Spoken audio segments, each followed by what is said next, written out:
Salam saudara terkasih, kembali kita boleh bersekutu bersama merenungkan firman Tuhan dari kitab Filipi pasal 2 ayat 12 sampai 18 dengan tema kerjakanlah keselamatanmu. Mari saudara, kita berdoa terlebih dahulu. Kita berdoa. Tuhan, kami bersyukur kepadamu kalau waktu ini Tuhan juga adakan bagi kami untuk bisa belajar kebenaran firman-Mu. Maka tolong setiap kami yang boleh mendengarkan firman Tuhan saat ini, kami diberkati, kami dimampukan mengerti dan menikmati firman Tuhan.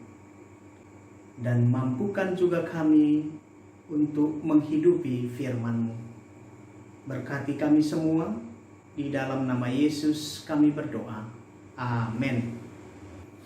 Baik saudara terkasih, mari saya akan membacakan nats firman Tuhan yang kita akan renungkan bersama-sama saat ini, yang terambil dari Filipi pasal 2 ayat 12 sampai 18. Demikian firman Tuhan.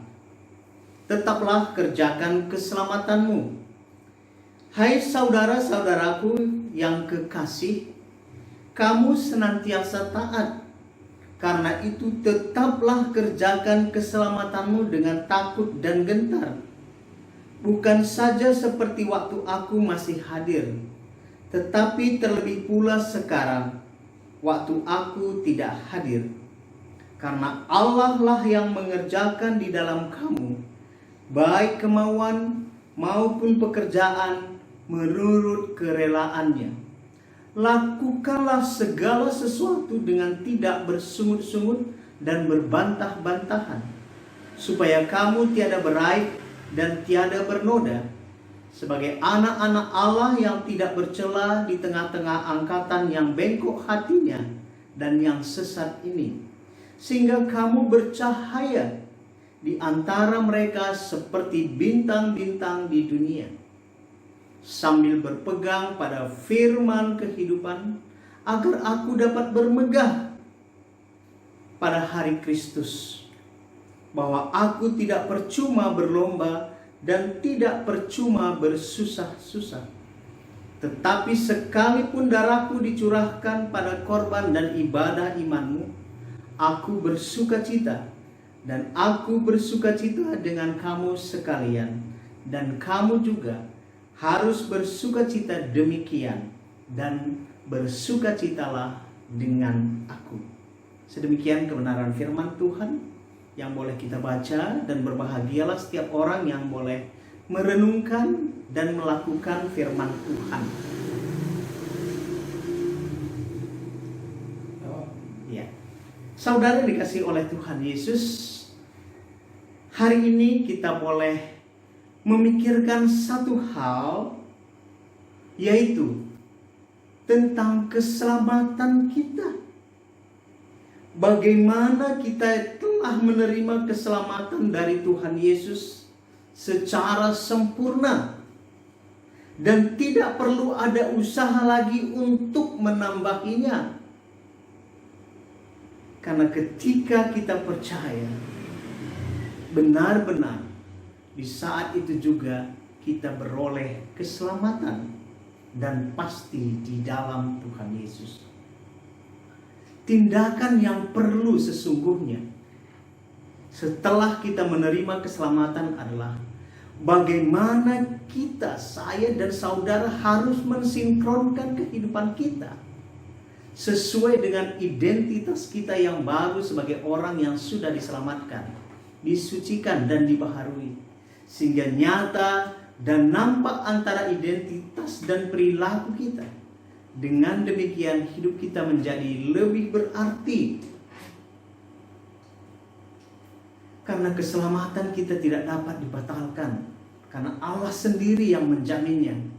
Dalam Roma 8 ayat 33 jelas dikatakan, siapakah yang akan menggugat orang-orang pilihan Allah?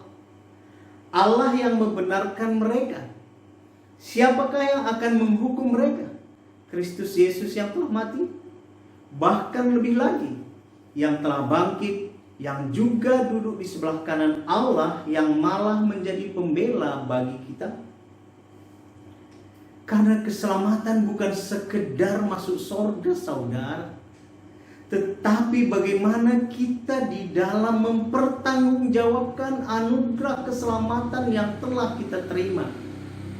Inilah yang menjadi hal yang utama setelah kita diselamatkan, dan merupakan tujuan Allah mengerjakan keselamatan bagi kita, sesuai dengan yang telah dituliskan oleh Rasul Paulus dalam Efesus pasal 2 ayat 10.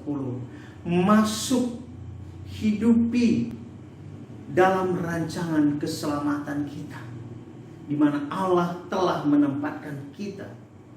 Saudara yang dikasihi oleh Tuhan Yesus, ya, sungguh-sungguh bagaimana kita menghidupi keselamatan itu penting sekali. Ya, jangan pernah bermain-main dengan keselamatan yang telah kita terima, saudara. Tetapi seharusnya kita semakin giat dalam hidup bersaksi tentang Kristus. Inilah pikiran Kristus, saudara. Filipi 2 ayat 5 mengatakan, hendaklah kamu bersama menaruh pikiran dan perasaan yang terdapat juga dalam Kristus Yesus, yang walaupun dalam rupa Allah tidak menganggap kesetaraan dengan Allah itu sebagai milik yang harus dipertahankan. Pikiran Kristus adalah bagaimana mewujudkan visi tujuan dia datang ke dalam dunia, yaitu menyelamatkan umatnya dari dosa mereka, yang terdapat dalam Matius 1 ayat 21. Ia akan melahirkan anak laki-laki dan engkau akan menamakan dia Yesus, karena dialah yang akan menyelamatkan umatnya dari dosa mereka. Sehingga untuk mewujudkan visi inilah dia senantiasa memberitakan Injil Kerajaan Surga terus menerus dari kota ke kota, dari desa ke desa, sehingga dia sampai ke Yerusalem untuk disalibkan, saudara. Artinya, bagi saya dan saudara yang sudah mengaku sebagai orang percaya, kita pun wajib harus melakukannya demikian. Bila segala sesuatu yang kita lakukan bukan bertujuan mengerjakan keselamatan, maka kita sudah melenceng dari pikiran Kristus. Itu berarti kita sudah berdosa dan menjadi berhala di dalam hidup kita itu, saudara. Karena tidak lagi memikirkan apa yang dipikirkan oleh Kristus. Bagaimana seharusnya orang percaya dalam mengerjakan pekerjaan keselamatan di dalam hidupnya, ini penting, saudara. Ya, supaya kita sungguh-sungguh bertanggung jawab dalam hidup. Dalam ayat 12 sampai 13 kita akan menemukan di sana bahwa kita harus bertanggung jawab terhadap keselamatan yang telah kita nikmati. Bertanggung jawab artinya ada usaha untuk menjaga agar keselamatan yang telah kita miliki menjadi sinkron antara identitas baru kita dengan perilaku kita. Ya, kalau pujian mengatakan jelmakan Yesus dalammu, sudahkah isi dan makna terpancar Kristus dalammu? Begitu indah sekali, saudara. Sikap takut dan gentar artinya kita harus pikirkan itu, karena kelak akan dipertanggungjawabkan di hadapan Allah apa yang telah kita kerjakan terhadap keselamatan kita. Dalam hal ini Tuhan Yesus adalah teladan. Filipi 2 ayat 8. Dan dalam keadaan sebagai manusia, ia telah merendahkan dirinya dan taat sampai mati di atas kayu salib. Ya, ayat 13. Karena Allah lah yang mengerjakan di dalam kamu, baik kemauan maupun pekerjaan menurut kerelaannya. Orang percaya diberi kemampuan oleh Tuhan Yesus untuk taat dan setia dalam melakukan kehendak Tuhan. Sesuai dengan Efesus 2 ayat 10 itu, saudara. Jadi tindakan melakukan kehendak Allah dalam memberitakan Injil tentu akan menyenangkan hati Allah. Tapi bila sebaliknya dilakukan adalah ketidaksetiaan dan tidak mau tahu dengan pekerjaan keselamatan, tentu ini akan mengecewakan hati Allah. Bagaimana, saudara? Kita sebagai orang tua, bagi kita yang memiliki anak, terhadap anak kita, bila sang anak melakukan apa yang menjadi kesenangan orang tua, tentu sang anak akan diberi apresiasi. Tapi bila sebaliknya, maka selain hati orang tua sedih, maka si anak juga pasti akan mendapat ganjaran. Apa jadinya kalau Allah sedang bekerja di dalam kita, tetapi kita tidak mau ada respon lagi, tidak mau melakukannya maksimal? Tentu hasilnya juga tidak maksimal. Tentu hati Allah juga kecewa, saudara. Yang penting, saudara, bagaimana supaya hasilnya maksimal? Maka ketika Allah sedang bekerja di dalam hidup kita, maka kita pun wajib mengerjakannya maksimal. Dan lihatlah, maka hasilnya pun akan maksimal, saudara. Itu yang pertama, saudara. Bagaimana kita hidup di dalam mengerjakan keselamatan. Yang kedua, ayat 14-16. Kesaksian kita harus menjadi berkat atau bercahaya. Ayat 14. Lakukanlah segala sesuatu dengan tidak bersungut-sungut dan berbantah-bantahan. Bandingkan dengan Filipi ayat 2 pasal 2 ayat 1-4. Ayat 1a. Jadi karena dalam Kristus ada nasihat, ada penghiburan kasih. Dalam Kristus ada nasihat. Untuk apa? Untuk menuju kesatuan. Untuk apa? Untuk sampai kepada tujuan. Di mana kalau ada perpecahan, ada penolakan terhadap kehendak dan tujuan Kristus. Dan tentu satu nasihat sangat dibutuhkan. Supaya apa, saudara? Supaya tercapai tujuan dan hasilnya maksimal. Ayat 1b. Ada persekutuan roh, ada kasih mesra, ada belas kasihan. Mereka yang telah mengenal berkat kasih wajib mewujudkannya terhadap orang lain tanpa batas dan pandang bulu, saudara. Jadi semua orang percaya memiliki roh yang sama, justru wajib bersama-sama menjadi satu. Pengetahuan tentang belas kasihan Allah harus mendorong semua orang untuk menyatakannya juga kepada orang lain dalam sikap kasih mesra dan belas kasihan.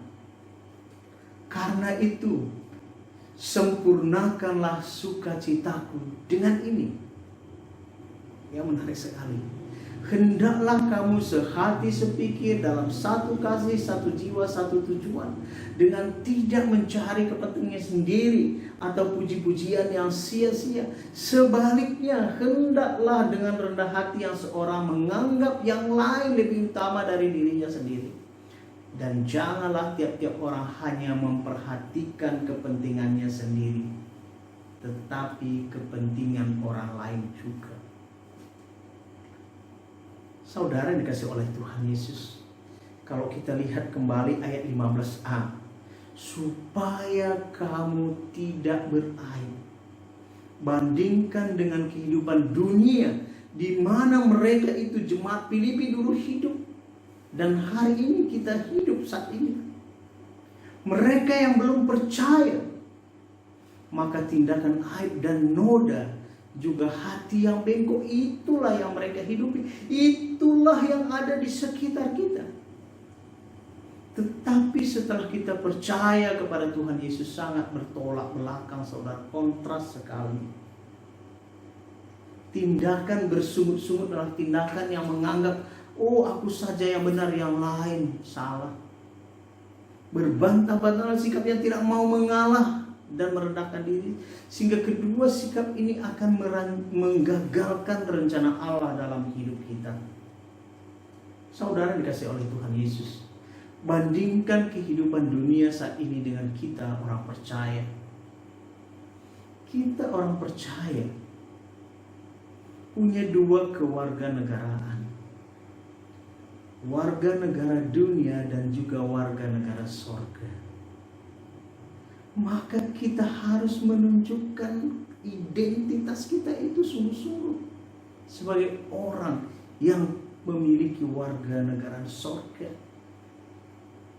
Kalau mereka di luar Kristus yang belum percaya, maksud saya, hanya tunduk kepada pemerintahan dunia, mereka tidak akan tunduk kepada pemerintahan surgawi, karena mereka bukan termasuk kewargaan surgawi, saudara.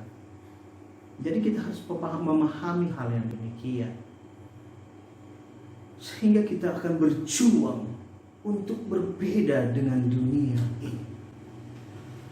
Hidup yang tiada beraib dan tidak bernoda adalah kata yang digunakan untuk menyatakan korban persembahan yang ditujukan kepada Tuhan Yesus sebagai korban yang suci. Ya, zaman dulu ketika perjanjian lama, maksud saya, ketika orang mempersembahkan korban, nggak boleh bercacat celah. Ini harus kita pahami, saudara.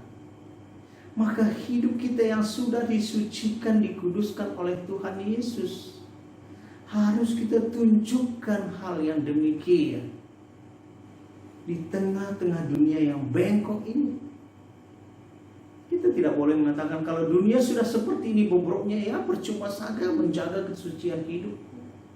Ini hanya perkataan orang-orang yang tidak mau tahu, saudara, yang tidak bertanggung jawab. Karena apa? Di ayat 15 apa dikatakan? Sehingga kamu bercahaya di antara mereka seperti bintang-bintang di dunia. Indah sekali, saudara. Ya. Tampil beda dengan orang-orang sekitar kita, akan menunjukkan identitas kita sungguh-sungguh sebagai orang percaya. Maka cahaya kita akan nampak bagi orang lain seperti bintang-bintang di dunia. Orang percaya adalah seorang agen pembawa terang di tengah-tengah dunia, menerangi setiap sisi kegelapan, supaya nyata perbuatan dunia adalah gelap. Itu artinya kehadiran saya dan saudara sebagai orang percaya sangat penting, saudara. Ayat 16a. Sambil berpegang pada firman kehidupan. Sambil berpegang pada firman kehidupan artinya apa, saudara? Hidup kesaksian kita tidak dapat dipisahkan dari firman yang kita hidupi. Kita tidak boleh mengatakan inilah firman Tuhan, jangan ikuti saya. Nggak bisa, saudara. Orang percaya harus menjadi teladan dan pelaku firman Tuhan, dan kesaksian inilah yang akan dilihat oleh semua orang. Dalam Ibrani 12 ayat 1 disebutkan, ada banyak saksi yang mengelilingi kita. Ya, seperti pertunjukan gladiator, bagaimana binatang dengan manusia itu diadu di tengah-tengah lapangan. Mata orang bukan keluar, saudara. Matanya tertuju kepada binatang itu dan orang yang sedang bertarung di situ. Dan ingat, begitulah kita di tengah-tengah dunia ini. Kita diperhatikan orang, saudara. 16b. Agar aku dapat bermegah pada hari Kristus, bahwa aku tidak percuma berlomba dan tidak percuma bersusah-susah. Rasul Paulus mengingatkan jemaat Filipi bahwa Rasul Paulus telah menyerah mencurahkan tenaganya sungguh-sungguh, dan seluruh karunia-Nya dianugerahkannya bagi jemaat Filipi sehingga hasilnya maksimal. Dan hari ini saya dan saudara juga dituntut hal yang sama. Harus mengerahkan tenaga kita, anugerah apa yang kita miliki, supaya hasil yang didapatkan adalah maksimal. Dalam hal apa? Bagaimana kita dalam memberitakan Injil, supaya semua orang bisa mendengar, percaya dan diselamatkan, dan banyak orang-orang berbalik kepada Kristus. Saudara yang dikasih oleh Tuhan Yesus, harus kita pikirkan hal ini. Karena apa? Karena Rasul Paulus mengingatkan akan situasi kelak saat Kristus datang kedua kalinya nanti, di mana Tuhan akan menghargai setiap orang percaya dalam mengerjakan pekerjaan keselamatan. Ingat itu saudara. Jadi ketika Tuhan Yesus datang, ada pertanggungjawaban saudara. Setiap orang percaya dituntut untuk mempertanggungjawabkan hidupnya, keselamatan yang telah dia nikmati di dalam hidup. Sehingga mulai sekarang mari kita pikirkan hal ini, sehingga kita tidak mempermain-mainkan keselamatan yang sudah kita nikmati di dalam Tuhan Yesus. Yang ketiga saudara, ayat 17 sampai 18.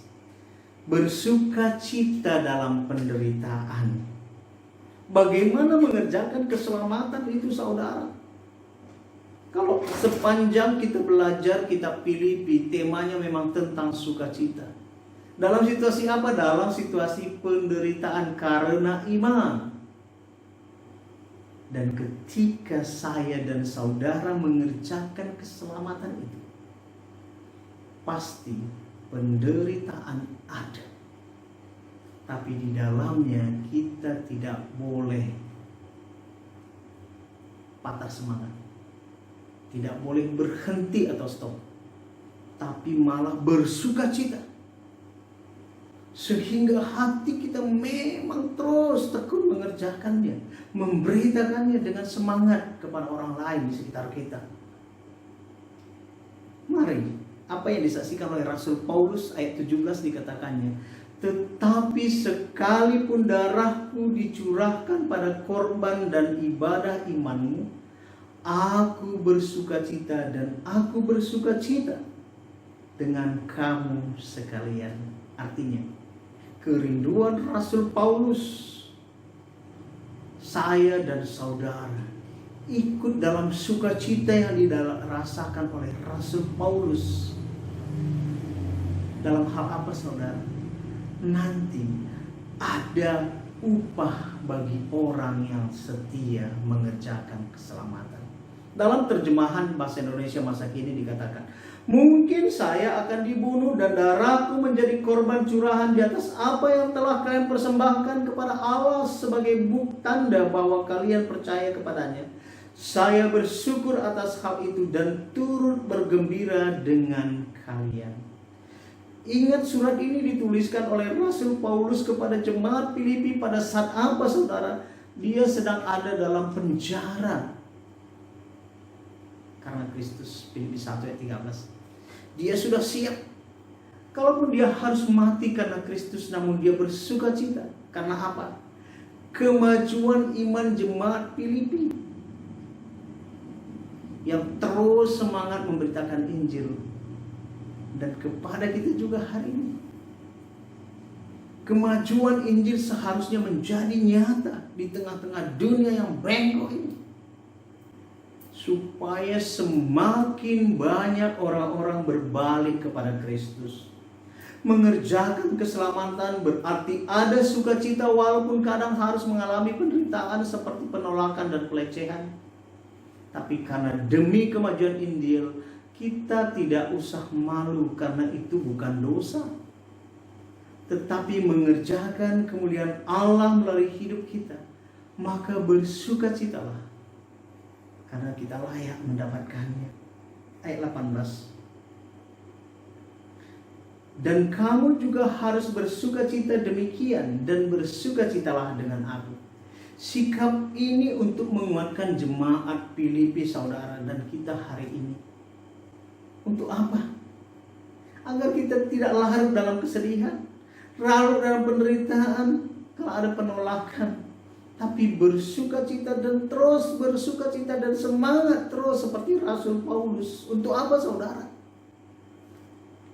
Untuk kemajuan Injil. Mengapa? Karena hanya oleh Injil ada keselamatan. Di luar Injil tidak ada keselamatan, hanya ada kebinasaan. Roma 1 ayat 16 jelas mengatakan demikian. Aku mempunyai keyakinan yang kokoh dalam Injil, kata Rasul Paulus, karena Injil adalah kekuatan Allah yang menyelamatkan setiap orang percaya. Pertama-tama orang Yahudi, tetapi juga orang Yunani. Saudara dikasih oleh Tuhan Yesus, mari kita boleh pikirkan bagaimana saya dan saudara mempertanggungjawabkan keselamatan yang telah kita nikmati di dalam hidup kita. Jadi jangan pernah berpikir, oh cukup aku masuk surga. Tidak saudara. Ada pertanggungjawaban yang dikehendaki oleh Allah. Bagaimana sikap hidup kita setelah kita menerima keselamatan? Bagaimana supaya Injil boleh melalui hidup kita terberita kepada orang lain? Dan itulah yang dikehendaki Allah, seperti yang sudah dinyatakan dalam Efesus 2 ayat 10 itu. Saudara dikasih oleh Tuhan Yesus, mari saya akan membacakan bagi kita semua Efesus pasal 2 ayat 10. Demikian firman Tuhan. Karena kita ini buatan Allah, diciptakan dalam Kristus Yesus untuk melakukan pekerjaan baik yang dipersiapkan Allah sebelumnya. Mari perhatikan ya. Kita diciptakan dalam Kristus Yesus setelah kita bertobat, itu maksudnya untuk apa? Untuk melakukan pekerjaan yang baik yang dipersiapkan Allah sebelumnya. Ia mau supaya saya dan saudara hidup dalam rancangan Allah yang demikian indah tadi. Apa itu? Untuk memberitakan Injil. Saudara, saya percaya melalui firman Tuhan yang boleh kita renungkan hari ini mulai sekarang, kita semakin semangat karena dunia ini demikian semakin jahat, dan kita rindu agar semakin banyak orang mendengar Injil, percaya dan diselamatkan. Terpuji nama Tuhan. Mari kita berdoa. Tuhan Yesus, kami bersyukur kepadamu apa yang telah Engkau nyatakan kepada kami hari ini melalui firman-Mu, agar kami tetap tekun mengerjakan keselamatan yang telah kami nikmati dalam anugerah Tuhan Yesus, supaya kami sungguh-sungguh bertanggung jawab hidup di dalamnya, supaya hidup kami, kesaksian kami, dan iman kami, identitas kami selaras nyata, sehingga orang-orang yang menyaksikan kami akan mengakui bahwa Engkau adalah Tuhan dan Juru Selamat. Terima kasih Tuhan. Berkati firman-Mu dalam setiap hati kami yang sudah mendengarkannya. Di dalam nama Yesus kami berdoa. Amin.